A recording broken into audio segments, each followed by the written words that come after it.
Okay, so I'm going to talk to you about how to put eardrops into your pet's ears. There are lots of reasons why you might need to put eardrops in there. Some cats, especially as they get older, can get quite a lot of wax production in the ears, so you may need to clean them regularly.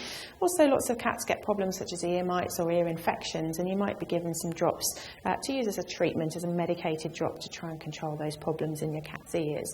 It's always important to follow the instructions on the bottle and that you've been given by your vet as to how often you should be putting the drops in and how much you should put into the ear canal.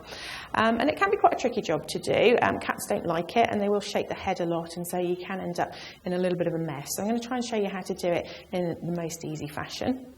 It's always best to try and get the cat up onto a table so that you've got them in a position where you can hold them a little bit more easily and where they're a bit more settled.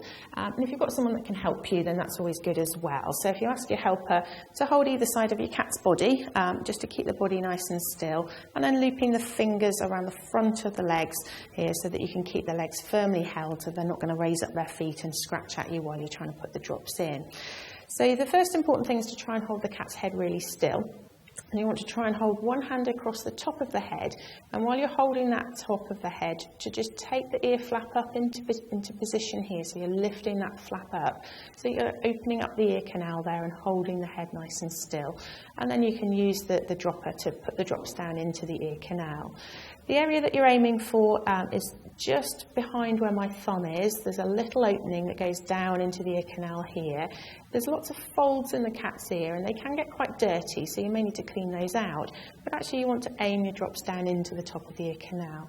It's always really important when you're cleaning cat's ears and treating them that you don't put anything physically down that ear canal itself, like the top of the dropper bottle or any cotton buds, because that can damage the eardrum, which is really close to the surface in a cat's ear. So you don't want to do any damage while you're doing this. So you want to hold the head nice and firmly, get the ear flap up, hold the canal open, and then you can use your dropper bottle to just apply some drops down into that area of that canal, and then they drop down nicely down into the canal itself. Once you put the drops in, you then want to hold the head nice and still and gently massage the base of the ear so that you're dispersing the drops around inside the canal and helping to loosen any wax that's inside the ear canal itself. And if your cat's ears are a bit itchy, they'll sometimes quite like that bit. They'll often shake the head a little bit as well. So just try and keep that canal closed with your thumb to try and stop any drops flying out. You can then use bits of cotton wool to just bathe away any discharge and wax from the top of the ear canal itself, but again, don't poke any cotton wool down into that ear canal while you're doing that, and then you can just use that to keep the ear clean at the top. To summarise, place your cat on a work table and ask someone to hold them still. Hold the ear flap and apply the drops down into the ear canal. Then gently massage the side of the ear to make sure the drops disperse properly. And remember, never insert anything into the ear canal, as this could damage the eardrum.